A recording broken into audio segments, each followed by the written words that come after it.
Hello there. Welcome to On the Beat, the podcast that uncovers full frontal male nudity in cinema. My name is Laura, and I am joined by my unfortunately fully clothed co-host Ryan.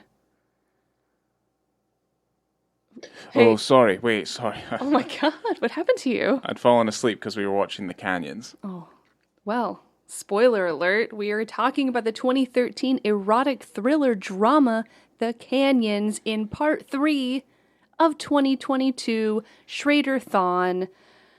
Paul Schrader. Yes, the Canyons. My boy Paul Schrades. Mm. The third one, we had a huge gap in full frontal films from Cat People in 1982 to 2013, The Canyons, unless I'm missing something in between. If we did, we'll go back, but I don't think there was one in between. No. It was a bumpy ride in there. Well, that's the thing. What the Canyons makes up for in its inclusion of male full frontal nudity, it does not make up for in terms of quality. I really think you need to give it a break. You need to give it a bit of a break. Tiny budget, crowd-funded, and I think there's some wonderful moments in this film.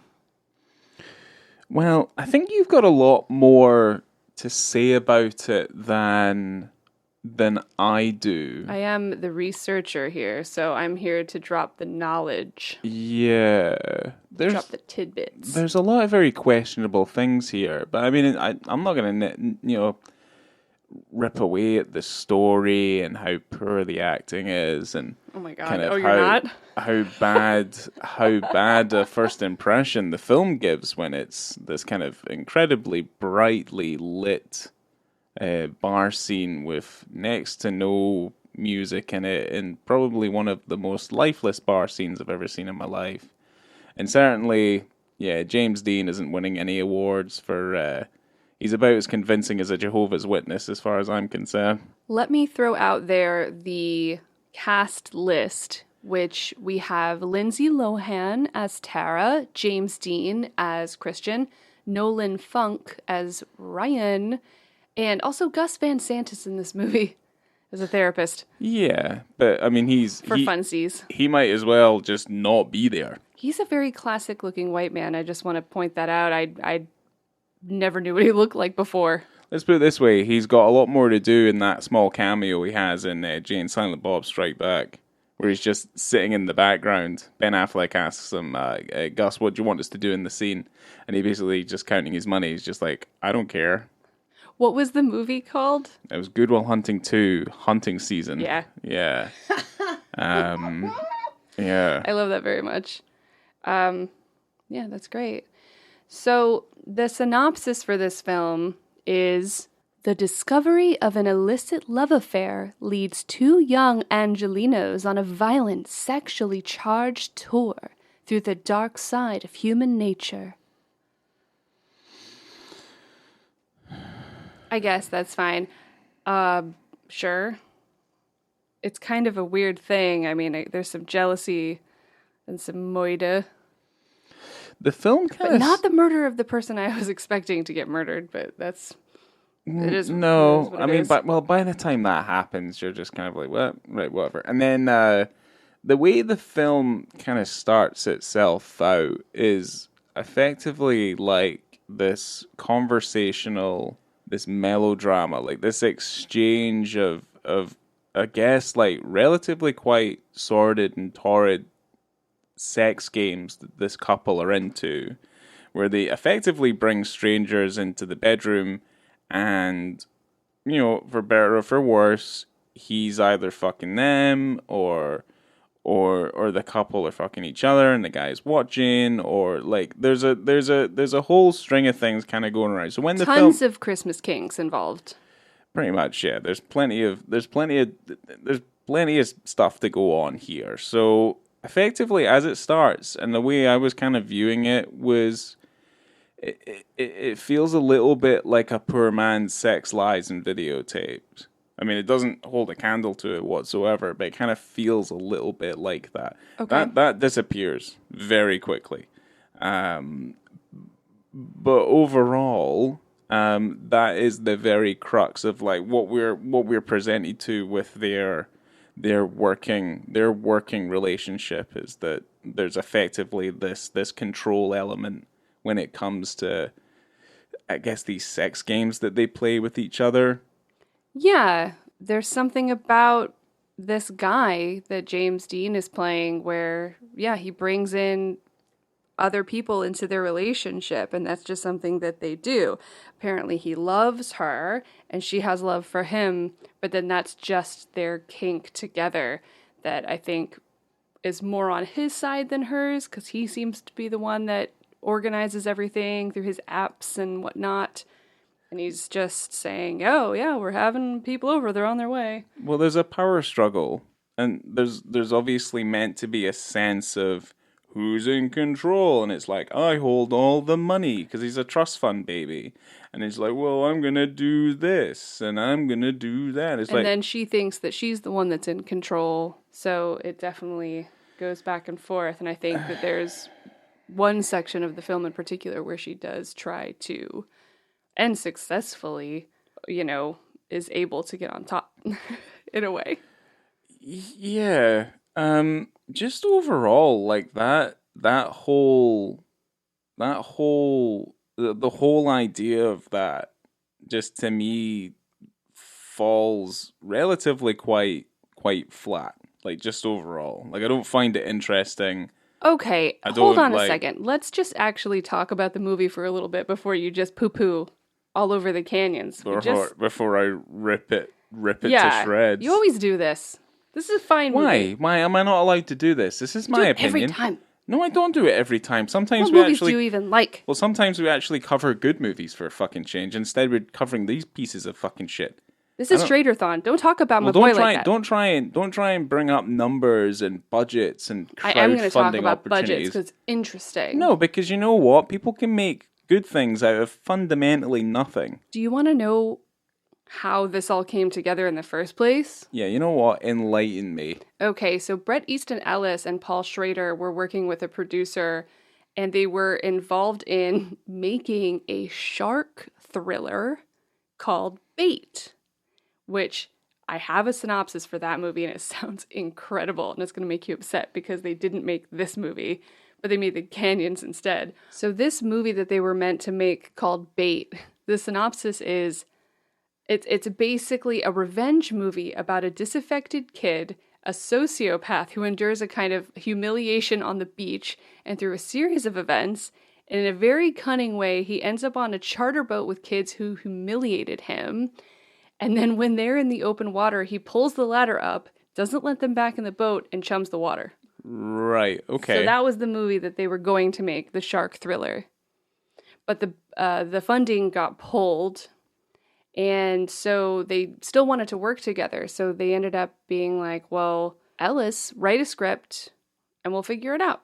We'll do it really short, and we'll do it really cheap. Right. So where's this Ellis guy from? Like, what's his Bret Easton resume? Ellis, everyone would probably know who he is best from American Psycho. He wrote American Psycho. Is that just the script or is that the book? The book. That's the book. I believe he had a hand in the screenwriting.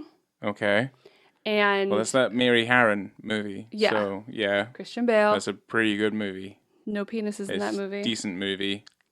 Less Than Zero. He also wrote the book. Robert Downey Jr. is in that film. Yeah, I've not seen that movie. It's a good one. Okay. It's pretty good. I like his style. I've read a couple of his books. Yeah, American Psycho's pretty fucked up, the book. Chuck Palahniuk vibes, I think, in a weird way. Also like Paul Schrader, so. Yeah, it's another one of those cis male movies. Hell yeah. Absolutely. But the producer wanted to figure out how they could get this funded because they didn't have any involvement with big money. So he said they should do Kickstarter. So the film raised over $150,000. And I think Schrader, the producer, and Bret Easton Ellis all put in $30,000. Also, they put up for auction because Kickstarter, you can get stuff, right? And they can auction off things. Oh, if you donate this much money, Yeah, they have you separate. can get this thing. Yeah, you get separate tiers and incentives to basically give more money if you feel like you would like to. There's plenty of very successful Kickstarter projects that have been over the last, at least the last decade. So Yeah, well, they auctioned off, or Schrader auctioned off for 10 grand the money clip that Robert De Niro gave him on the set of Taxi Driver. okay. Probably pretty cheap, as though they could have gotten more money for that. Yeah, I'm just super surprised that someone as seasoned as Paul Schrader is literally giving away memories to fund the canyons. But Well, anyway, he carry hadn't on. made a film in 5 years. The last one that he had made was Adam Resurrected with Jeff Goldblum. Okay. And I think he had been having a hard time. He hadn't done a kind of big budget movie since that Dominion, the prequel to the Exorcist film. Yeah, I guess the Dominion movie has its own story. I don't know if we're gonna go into that today, but it's certainly something that's certainly worth exploring. It's very interesting, but because of the issues that arose from that film, he wasn't getting money to make films anymore. He wasn't getting hired. He wasn't getting these jobs. I think a lot of the things he was doing were foreign films or foreign backed films, at Okay. least. Well, So this was his chance. yeah. Well, I guess like coming into the 2010s, the landscape is changing quite a fair amount. This film had a lot more kind of stories behind it, I feel. I feel like people were more interested in what was going on behind the scenes and the making of the film than the film itself.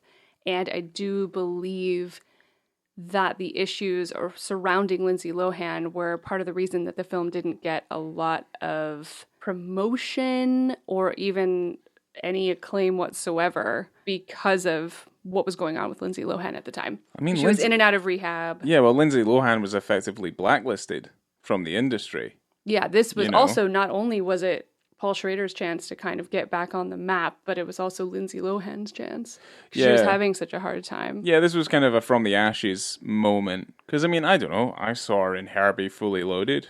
Who didn't? I guess. I She's- love Lindsay she's Lohan. I'm going to fine. throw that out there. I think she's great. I had her album, I think, Mean Girls, yeah, I think she had a lot more. Parent Trap. I think she had a lot more to offer. Certainly in developing her career than she didn't do herself any favors, kind of fucking it up. Wow. Throwing But her under the bus. I mean, you have to look at it, wholesale effectively. Well, Schrader likened Lindsay Lohan to Marilyn Monroe in terms of being difficult. He said tardiness, unpredictability, tantrums, absences, neediness, psychodrama. Yes, all of that, but something more like the thing that keeps you watching someone on screen, the thing you can't take your eyes off, that magic, that mystery, the thing that made John Huston say, I wonder why I put myself through all this, and then I go to the dailies. Yeah, but that's Marilyn Monroe. He said, Schrader said that Lindsay Lohan has more raw acting talent than Marilyn Monroe. I mean, that might be true, but in terms of actual star power, I mean, Marilyn Monroe is all the way up there. I think there's also just... And also, I'll put this out there as well. Anyone who's ever seen John Huston's The Misfits, because that's exactly what he's talking about there, Marilyn Monroe can act. Okay. Yeah, she's amazing in that movie. I think Lindsay Lohan did an amazing job in this film. You are yet to convince me. I need you to continue on with this story behind the actual story. There's a point where in the beginning, kind of the pre-production where they're getting the script together and they're doing readings, she canceled on an appointment to go over the script with Schrader and James Dean. And then she rescheduled for the next day, like, oh, so sorry, I'll be there the next day. But she never showed up, and they fired her because they basically held all the cards before production started, right? So they're saying, we've got someone in Paris, we've got them on the phone, ready to take over your role if you fuck this up. And she kept messing it up. So they fired her. She went to the hotel where Schrader was staying and knocked on every single door on his floor to find out where he was. And she is crying and causing a scene. The front desk said, we will call the cops if you want us to. And Schrader said, no, no, no. He texted her, Lindsay, go away. He just texted her while she cried outside of his door for an hour and a half. Okay. They ended up giving her another chance, but as soon as that happened and production started, then she was the one holding all the cards. So then she started acting out. I don't think it was as terrible as they say. She said, or it seemed as though she would show up late sometimes. Sometimes she would disappear. But it wasn't as bad. They were still, weirdly enough, on schedule the whole time. Right. They never went over their budget. They're very small budget. They were always on time. They were always on track the whole time. Right, okay. Despite all of her issues and her tardiness. Okay, I'm continuing to listen. I don't know. I mean, that's all I have. That's all I'm sure I have more, but I just think it was interesting. I think it's fun. Okay. It's fun, the story behind the film. None of that stuff translates to making it better. This is a bad movie with a handful of interesting little bits in it. Yeah, maybe. And I mean a tiny hand. I mean, this isn't gonna blow anyone's mind. No, I mean, it's more than likely it's not going to... I think I give it a little bit more credit for the pressure and the budget and the things that they were able to do with that small amount of money. Yeah, but I think that's the story of every film. There is pressure, there's problems, there's issues. Sometimes you only have half an hour to shoot a scene that's maybe like 15 pages long. You know, that happened to David Fincher on Seven for that whole end sequence when they're out on they're out near the telephone pylons. For Magic Hour? Yeah, they had to get it in Magic Hour, and they only had so much. They had to start trimming shots because all of the things that he wanted to do, he couldn't do. And that's remarkably one of the best scenes, probably the best scene of that movie. So there are things that can come out of what effectively could become a complete disaster. I think that's the main thing is like this film, because we've been watching Schrader stuff. We've been doing that, but at the same time, you watch this, and you go, This is different than any of the films that he's done before, and I think that in and of itself warrants a little bit of leniency. I think it deserves a little bit of leniency and care. That's fine. I think you're more than able to defend it. But the thing is, like, I mean, I feel like there's some very good reasons as to why this film just gets ripped apart. Because, look, end of the day, filmmaking in itself can be a very unrewarding process. You can put everything into it, and then if what you make at the end of it can be summed up as just being a big pile of steaming shite, that's unfortunate. Like, that's just the way it goes. Like, that's how the pendulum swings sometimes. Okay. I guess, like, I mean, let's just get into the meat and bones of it. Like, what's the tagline of this movie? The tagline is, and it doesn't make any sense to me because I'm not from California, but it's not the hills. Well, it's not the Hollywood Hills. Yeah, it's the canyons. It's the canyons. So it's basically like, geographically, this isn't the Hollywood Hills, this is the canyons. And there's a lot of stuff at the beginning of the movie where basically it's, I don't know where it would be, but it's like all the disused buildings, all the abandoned buildings, abandoned like cinemas and things, like basically all of the stuff that would make LA feel like classic LA, that's all completely dead and disused and not used anymore. Yeah. And this is effectively a film about the film industry. It's not a very good film about the film industry, but it does cover, I guess, this kind of middle tier, low tier kind of budget movies that are made and kind of, funded by this guy who's just a millionaire. And it's the jucking, it's the jiving, it's the, I'm working in a coffee shop, I'm doing bar shifts, I'm also an actor. It's, yeah. To a lot of degrees, it's incredibly cliche, and it feels a little bit, certainly the characters themselves feels a little bit two-dimensional. I will say, Lindsay Lohan does better than most. Yeah, she does. All the rest of them, though, I mean, even James Dean, I was just kind of like, all right, Here we go. There Let's are see what moments this where guy he, does. yeah, there's moments where he is quite imposing and he has a very scary look about him. Yeah. But then there's other times where it's not great. That opening scene that you were talking about, Yes. where it's kind of devoid of music. It's quite quiet, and they're all just sitting around. There's weird close-up shots of their face while they're talking, and you're trying to figure out who these characters are. Yeah. They wanted to reshoot that, but then they knew that once they wrapped, they couldn't get Lindsay Lohan back. It was just going to be totally impossible. So they just tried to make it work with what they had. They didn't like her makeup. They thought it was a weird scene. Wasn't going well together. It is the only scene that I feel like throughout the film doesn't work. It doesn't work at all. No, it doesn't work at all. And that's your opening scene. Yeah. That's the first scene that they shot of the whole thing. I think it fucking feels and looks like it. No, it's insane. I agree because people don't look like they know each other at all. This is a horrible, and this is going to be like a damning indictment. But you remember that talking cat movie that we watched? Yeah, it looks like that movie. The sound was slightly better in this film. Sound is slightly better in this film. Cat movie. But I think this is a film that it looks incredibly underwhelming. There are some things about it that do get better, but it just immediately looks underwhelming the minute it starts. Okay, now moving on to other parts of the film. You're going to keep doing this. I know you are. And you know exactly what I'm going to be doing. I'm going to say something interesting and I go, well, Laura, it looked a little dull. No, it's okay. I wrote something down. Oh, did you? Yeah. What was it? So there's a lot of they blow out the highlights. They do a lot of Robbie Richardson stuff where they blow out the highlights so the whites are all really bright. Okay. And in some cases that works really well, like in, I don't know, JFK, right?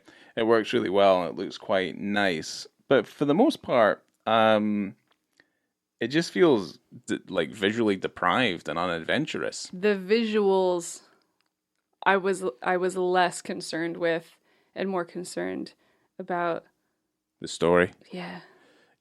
For something that's made by one who's effectively Paul Schrader, celebrated screenwriter, film critic. Well, he didn't write this. Doesn't matter. He still has a hand in trying to craft this story. And then obviously Ellis, who's a fucking novelist. Yeah. Who's made some of the most celebrated modern books of all time. Yeah. And this is what they come out with. Yeah. You know what I mean? You can't blame the actors in this, even though it does feel like, I was gonna say this, but I do like The Room, but it's just I kept on being reminded of amateur actors. Just amateur hour, man. Amateur hour. And the only reason that fucking James Dean guy is in this movie is because he can get his dick out and he doesn't fucking ask any questions. That's the only reason he's here. Yeah, he was very professional. Bret Easton Ellis was the one who was pushing James Dean. Schrader didn't want him. He thought that he wouldn't be able to get out of his porn mind and actually do some real acting. But it took a few times and it took some screen tests and then they thought, okay, this might work. And I guess Lohan and James Dean had a mild amount of chemistry. Yeah, I guess so. And he was a good boy on set. I mean, he was always on time. That's all I heard about this movie. There are some Schrader antics that did happen on the set, trying to obviously convince Lohan that everything was going to be okay. Certainly when they shoot that kind of more prominent sex scene near the. Oh my gosh! I want to talk about that. One of the first dick scenes happen really early on in the film. There's two of them, and the first one is 13 minutes and 36 seconds, and it's right after that awkward dinner at the bar or whatever that they have, and James Dean invites a dude over, and I assume he was inviting him over just to watch him and Lindsay Lohan have sex. It looks that way. I mean, as it kind of transpires, that's exactly what he's there to do. I mean, I don't know why you seem to think that first scene's the most awkward, because the awkwardness just continues. I think they get more comfortable as time goes on, but that first scene is just the weirdest one. This one's fine. I'm not going to cut every single scene and say this one's awkward, this one's not awkward. This one was fine. I mean, this guy, this random dude just fucking shows up. Yeah. And they're like, oh, have a tequila shot. Those guys in that house have the same cups that we have. They're from IKEA. Yeah, that's obviously, I mean, those what do you call them? Tumblers? I don't know what kind of cups those are. No, they're whiskey glasses. Whiskey glasses? Yeah, they're whiskey glasses. I mean, Yeah. I mean, like there has to. They have our cups. They have our cups. Didn't we feel privileged? But I mean, we Feel fancy. Yeah, of course we were. It's like, wow, look at that guy drinking from the same cup that we own. Wow. It's like we're in the movies. Wow, I couldn't believe. Yeah, of course, I would feel. Oh yeah, I don't know. Well, this guy comes over and James Dean tells him to get comfortable, so this guy just takes his pants off. Well, I guess that's what he was meaning. I know. It's just kind of funny. I mean, you know why he's there. He was invited over for a very specific reason. Well, luckily at this point, James Dean leaves his pants on for the most part. We never have to see his shit at least for a little while. Another hour almost.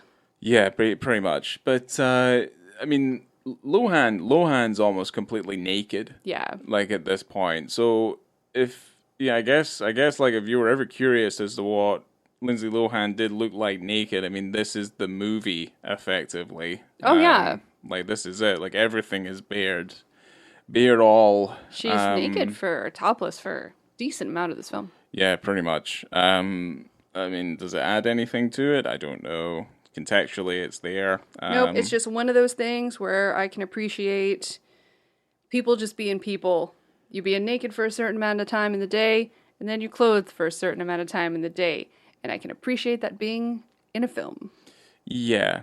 You're naked when you're meant to be, and you're clothed when you're not. Well, the thing that I didn't really appreciate is that the guy gets comfortable, so he takes his clothes off, and then he's immediately completely naked. And this is obviously when we see his bits and bobs, and it's in a full wide shot. We see everything. A couple of times, I think it cuts back and forth to Lohan and Dean on the couch making out, and then this guy jerking off. Well, we don't see him masturbating, but apparently there's a moment that was cut out of the film of him just unsimulated, obviously, masturbating on a leather chair. Yeah, that's the thing. Like bare ass. Yeah. Gross. Like, I mean, if you're getting excited, you're probably going to get a little bit sweaty, so that chair is going to get a little bit gross. You know what I couldn't help think about is that they rented this location from somebody for $10,000 for the shoot. And I was just thinking about all those bare butts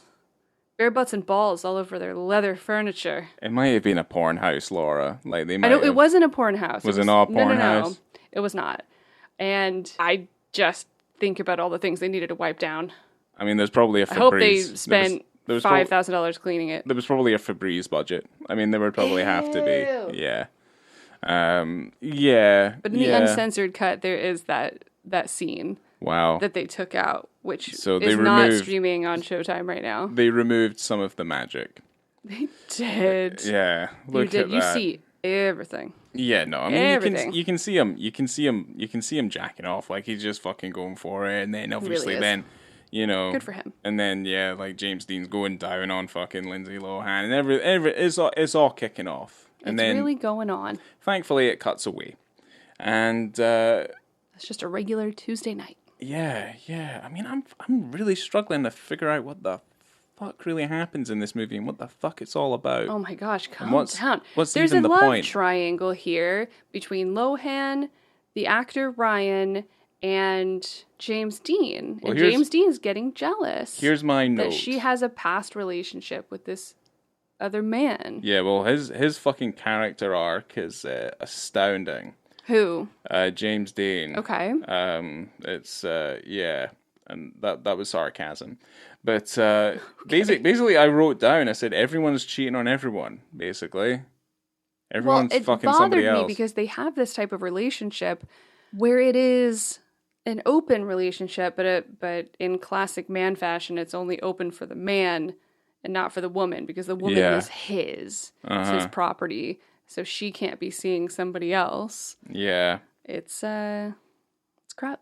But she is seeing somebody else. She is seeing somebody else, but so is he. Yeah. So is James Dean. He's seeing a guy who's unfortunately called Ryan. Yeah. If you wanted to do a drinking game to this, just have a drink every time they say Ryan. It is often. And it happens every so often. Every so Ryan. Yes. And make sure that drink that you're drinking is pure methanol, because you'll want to go blind. But the thing is like, Oh my God. like, I'm just trying to figure. You know what? There's the only bit that I remember that I was just like, what the fuck's going on here? Text TV. Yeah. Text TV. Text What the TV. fuck is text TV?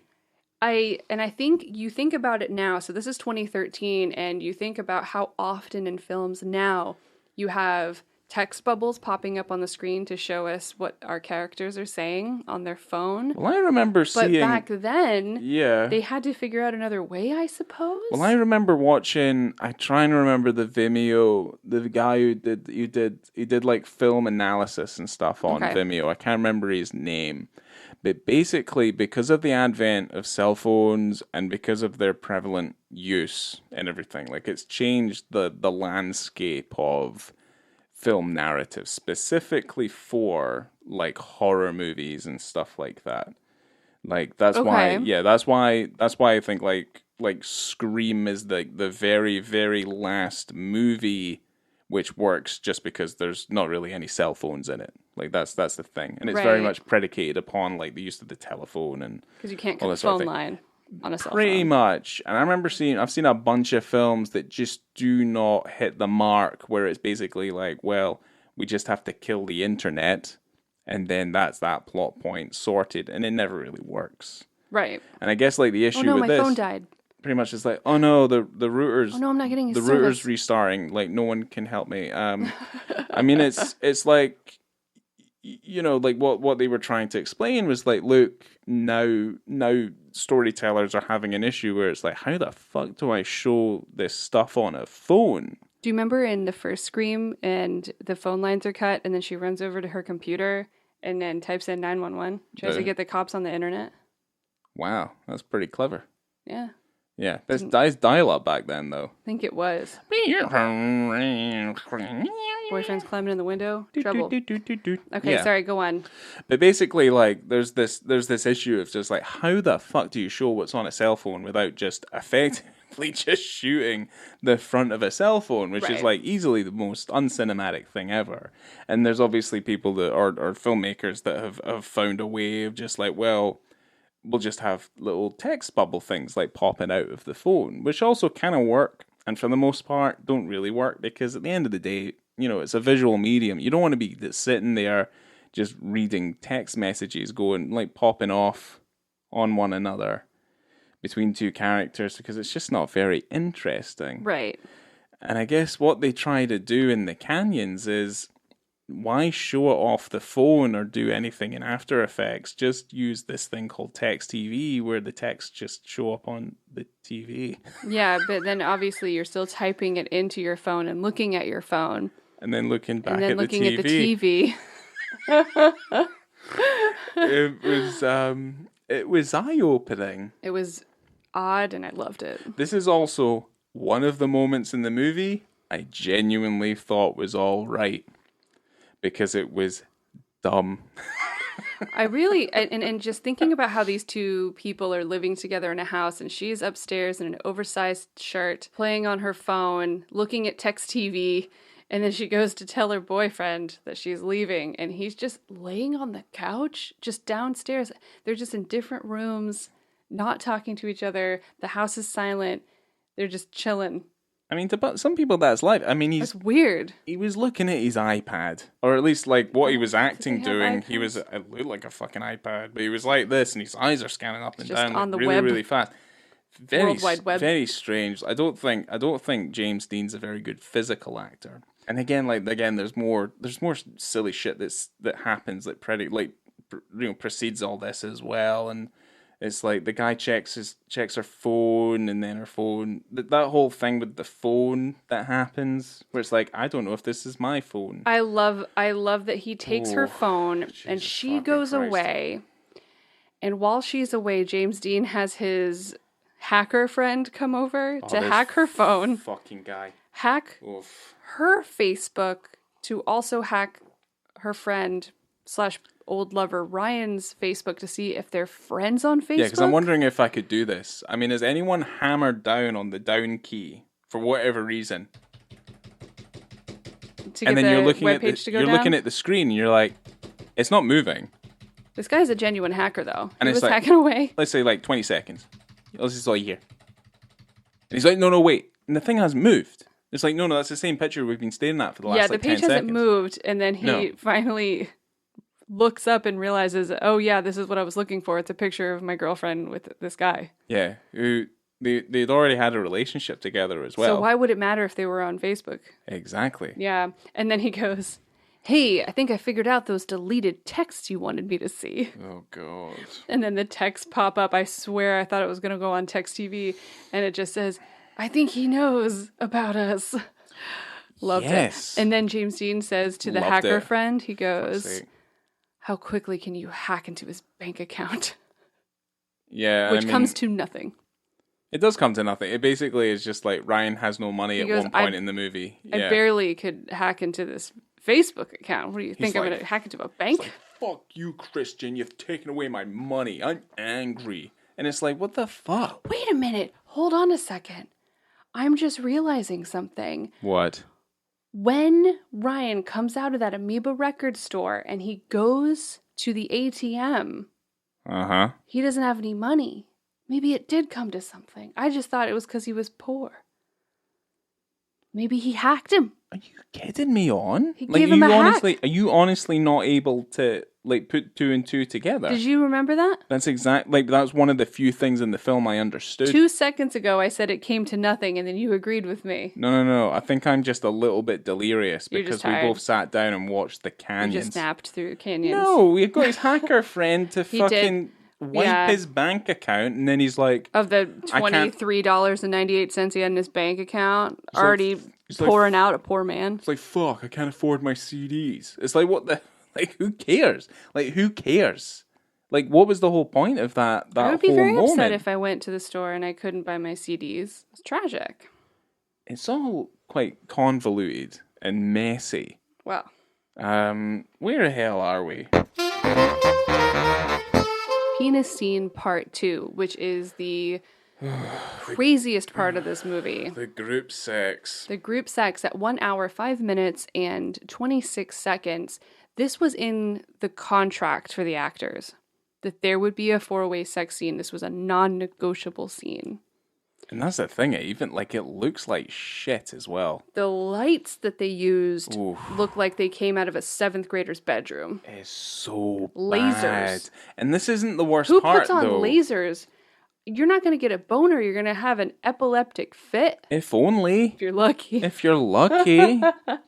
Well, here's the thing. Like, up to this point, there's all this collusion, and, like, there's this other girl called Cynthia. Everyone's spreading rumors about everybody else, and for whatever fucking reason, it's about this alien movie that they're fucking making. The producer on that movie is also gay. Someone's gonna suck whose dick, and it's all this nonsense, right? So much all this espionage. crazy espionage. Fucking hell. Yeah, Jack Ryan shows up, and then everything's fine. But then there's this 4-way sex scene thing, and they're all like, Lohan and Dean are arguing because it's like, who's talking to who? I was speaking to this person, blah, blah, blah, blah, blah. Yeah. And they're like, yeah, these people are going to come over because it's going to be another one of those sex game things. And they're like, well, I can cancel it if you want. And it's like, no, just invite them over. And it's like, okay, Tell them to then. meet me upstairs. I'll be upstairs. And then, well, I think they want to use the pool first. It's like, I don't give a fuck. It's like, all right, okay. So she's chilling upstairs in her undies. Yeah, And these guys come out of the pool, but they walk. I mean, obviously they're skinny dipping. Why not? It's a sex party. Right. And yeah, James Dean and this other guy. Don't think you see the other guy naked, but you 100% see James Dean naked. Well, that other guy, as far as I'm aware, no idea who he is. He's just referred to as the hot guy. This is the only film he's ever been in. They're porn actors, those two. Well, yeah, the lady had some credits that I saw. The guy, Sexy credits? no idea. Well, the thing is, if you go on Letterboxd and you look at like James Dean's credits and also this lady, whatever her fucking name is, Letterboxd does that thing where it shows you like the posters in like a square grid, And obviously the ones for the porn, they're all pixelated out. So you know they're porn. That's the same way I found out that the original director of Evil Dead Trap, which funnily enough, there's a HD 4K transfer now available on Amazon. So if you like your horrible video nasty horrors, that's definitely on there and is definitely worth a watch. He also did like a bunch of porno before he did like movies like that, because they're all fucking sordid, and if you've ever seen any of that stuff, it's all kind of just like it's gross. But yeah, no, that's how you figure out if they've been in porn, is that Letterboxd will not show you the covers to those. Well, they're credited to those posters. Films. Good for them. Yay for cinema. But anyway. Yeah, this scene is really interesting because you are back kind of entwined in this power struggle between James Dean, Christian, and Lindsay Lohan, Tara. Yeah. And she had just come from his ex-girlfriend's house saying, I know how to handle him. Looks like you didn't have him under control. I have him under control. Collusion. So she's obviously coming into this situation. He thinks that he has the upper hand by bringing these people in to have sex with them. And she's thinking, absolutely not. So while this whole thing is happening, she is trying to kind of control the whole situation, right? So we got the four of them in bed. There's lasers going off. Everyone's getting sexy. These fucking lasers. What does he say to them? He's like, I want my girls to kiss. Come on, I want to see my girls kiss. Yeah. It's weird, gross stuff. Yeah, because it's also like for whatever reason during the scene, they weren't able to get them to say the lines or to record the lines. Yes. The way they wanted them to, so you never see anyone's lip move, and it's painfully obvious that they've recorded the lines afterwards. Yes. And I'm assuming there's a technical reason for that, for why that came to be. And you could say it's a stylistic choice. It's Paul Schrader. Just live with it. It's like, right, okay. Well, during this scene, all the dick stuff basically is it happens up to the point where they start this 4-way sex scene.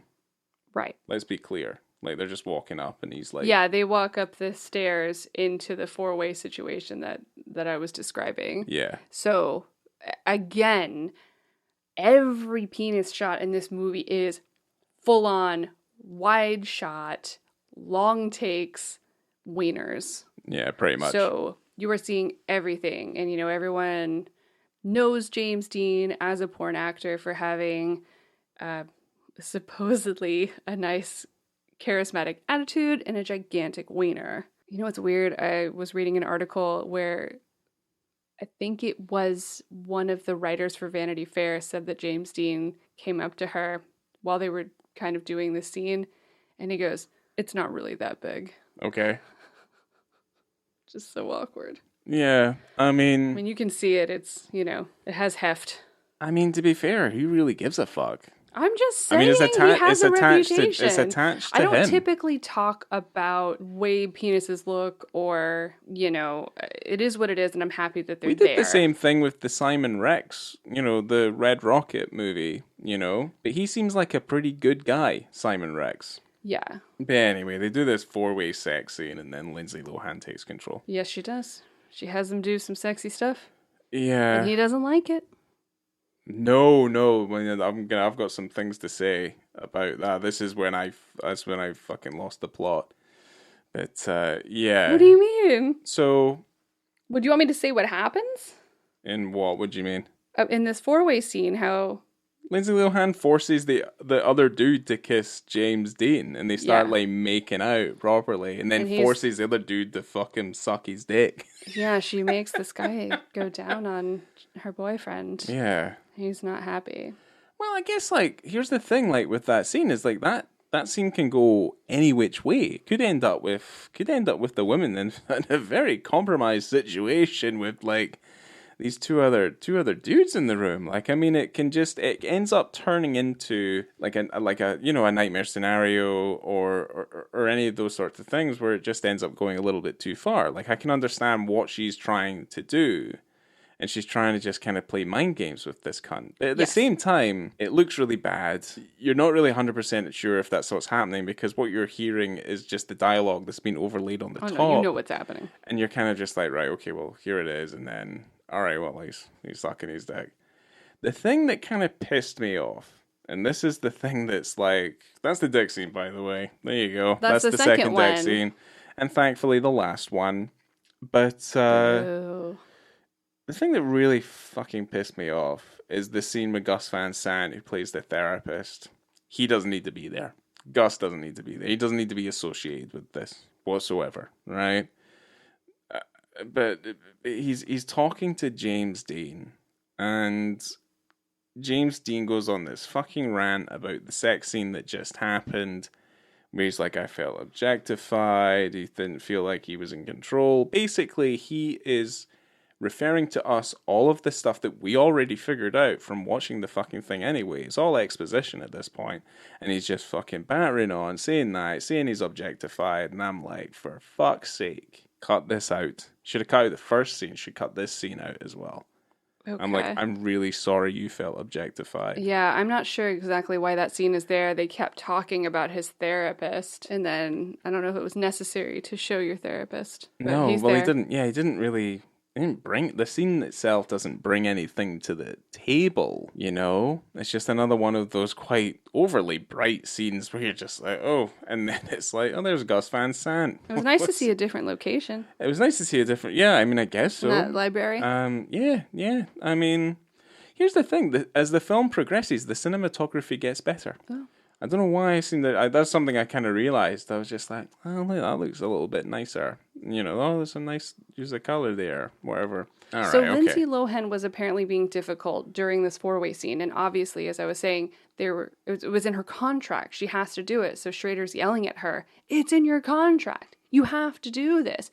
She's hiding in a closet with a friend of hers, and they're just drinking, and she's just like, she was in there for an hour, and Schrader's freaking out. Okay. Then she comes out of the room and she's laying on the bed. She's just laying there and won't take her robe off. And Schrader's losing his mind. So he's trying to figure out what to do. The light's about to come up because they were filming at night and she's taken the piss. And so he decides that he's going to take all of his clothes off because maybe that'll make her feel comfortable. So he just goes, "Hey, Linz." She looks over and he's dropped trow. And she's like, laughing, going, "Oh my God, Paul." And she's like, why not? Takes off all of her clothes. She wanted everyone to take off all their clothes, but then they just had more of the crew leave to not have to deal with this situation. Yeah, I don't think at any point I'd be like, yeah, I'll satiate her fucking desires, this drama queen. Well, they ended up being able to do that scene in one 14-minute take. And there was that moment that was actually in that scene, which is very alarming to watch. And they actually closed the movie with a similar thing where she just stares straight down into the barrel of the camera and smiles. Yeah, that was actually one of my favorite parts of the movie. But then when you think about the nature of how, I guess, like Schrader was able to get that scene in the can, that's her just staring down, giving him a big fuck you, probably. Giving her a little winky wink. Yeah, so she's definitely playing it up. She's playing up to the camera a fair amount with that sort of thing. And they do. Yeah, you're right. They do. They reflect the same thing like directly at the end. It's just not. It's not as effective. It's kind of just like, ooh. But at least that one moment, I was like, that's all right, actually. Like, that's actually pretty decent. That was effective. Yeah. But whether it was intentional or not, I don't know. Yeah, he could have cut it out, but he didn't, and I think that it is pretty cool. No, well, he needed to get some flourishes in there because this film is dangerously lacking them. Yeah. There's this other scene that I really, really like, and it is the last scene that I actually really like. Lindsay Lohan finds out that James Dean had her phone, and she starts to panic, and he freaks out because he knows that she's been sleeping with this other guy, right? After all this, his espionage and his hacker friend going through her phone and her Facebook. And he starts screaming at her and throws her into a wall and then throws her into that side table. She is like sobbing. It is super scary. It felt a little bit too real, Yeah. personally. Felt like it was kind of grounded a little bit more in reality than I would have appreciated personally. Well, it was filmed towards the end of the whole shoot, and so I'm sure that everyone was really annoyed with her, in a way. And yeah, probably not to the point where you'd want to force physical harm on her. So what was interesting about this scene is that apparently during rehearsals, just any typical rehearsal, Lohan wanted to give it everything. So she wanted it to be as good as she could get it, give it her all. But then when they were trying to rehearse this particular scene, James Dean was doing it at like a half speed. And so Schrader was kind of trying to coach him, oh, this is how I want it. And he wasn't really getting it. So Schrader takes Lohan and just like slams her on the ground. And Lindsay gets up and she goes, that was great. That was perfect. Do you want to do it again? And he's like, no, I think that's okay. But they ended up being able to really kind of get it when they filmed it, perhaps due to Schrader slamming her on the ground and James Dean going, okay, well, I can handle her a little bit rougher than I was expecting to. Right. Because she was fine with it. And there's this weird thing where after they actually filmed it and someone came up to her and complimented her on the scene and she goes, well, I've got a lot of experience with that from my dad. Isn't that sad? She's got a bad dad. Yeah, it is tragic. Yeah, well, yeah, there's a lot of stuff being channeled through this film. Oh, yeah. None of it for the better. No. Yeah. Perhaps not. Aye. It's like, when does art go a bit too far? Canyons. Well, the movie does end. I mean, it's only an hour and a half long. It feels so long. It does. It's so Ellis boring. said the same thing. Yeah, it's so boring. But yeah, there's a murder. We won't spoil that. We can just kind of move on to our little last bits and bobs. Like, there's not much to kind of add to the movie because I don't want to talk about the film. I mean, you spent an hour listening to this. I'm sure you have an extra 30 minutes of your life. Just pop in and watch this movie too. Yeah, 30 minutes of your life that you'll never get back. And you can just do that. So apparently everyone was arguing about the final cut of the film. And Schrader went and showed Steven Soderbergh the rough cut. And Soderbergh, yeah. You like that? You're going to like this. Why the fuck is he showing it to Soderbergh? I don't know, maybe they're best friends. Of all people. I mean, were they arguing so hard about the movie? It was just like, Paul, where's all the good bits? Yeah. Then Soderbergh has the rough cut and says to Schrader that he'll cut it. He'll recut the movie for him in 3 days. And then Schrader said no.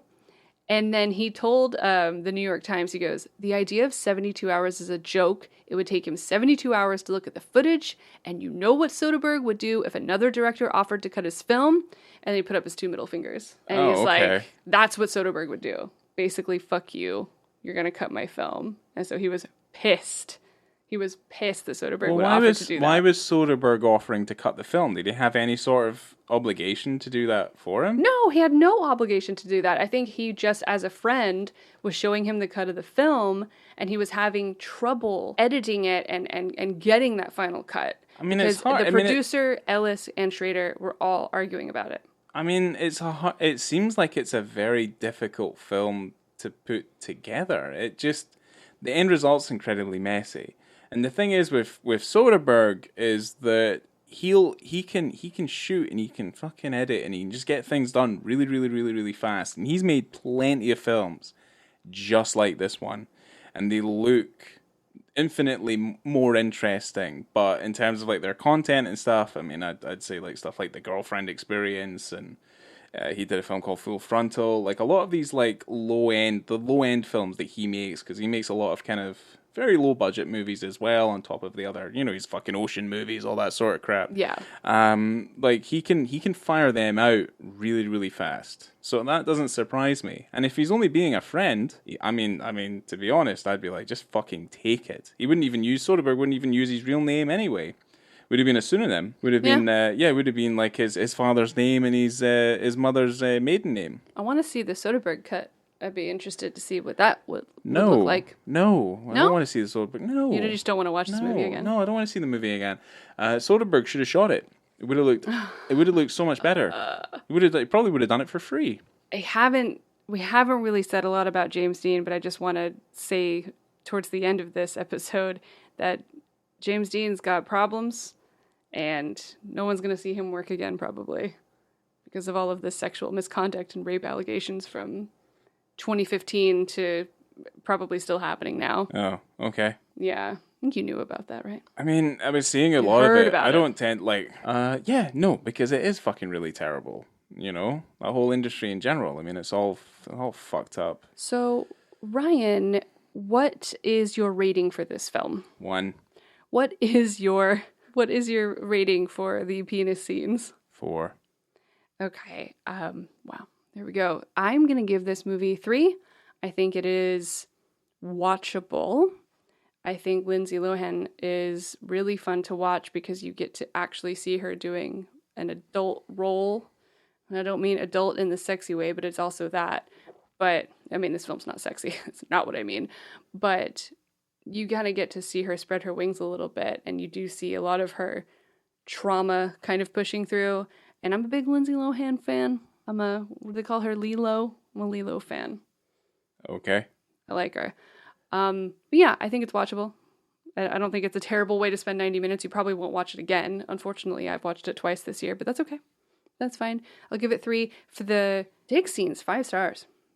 Fully visible. You get a sense of the male nudity in this film, and there's equal male nudity, almost equal male nudity, which is cool. Yeah, You almost get there. I would say that contextually and obviously visibility wise, it's all kind of there. Yeah. Overall, the whole feeling of the movie, and I guess like this is a very deliberate thing. It's very scummy. Oh yeah. And it's very kind of dirty. How often do you see an LA film though that's not gross of your Hollywoods? No. I mean, you can have your glitz and glam. It's hard. But I think a lot of times when I don't know, Last Action Hero. Yeah, that movie's awesome. Yeah, it's LA looks amazing in that movie. Because it's the movie inside the movie, obviously. Yeah. Well, the thing is like, well, no, that's when like LA looks amazing in that movie, and then they come to New York. Oh yeah. And he's like, New York in the 90s. I have just shot a man. And nobody cares. Yeah, and it's like, okay, that's fine. That movie gets not enough credit. Take his shoes.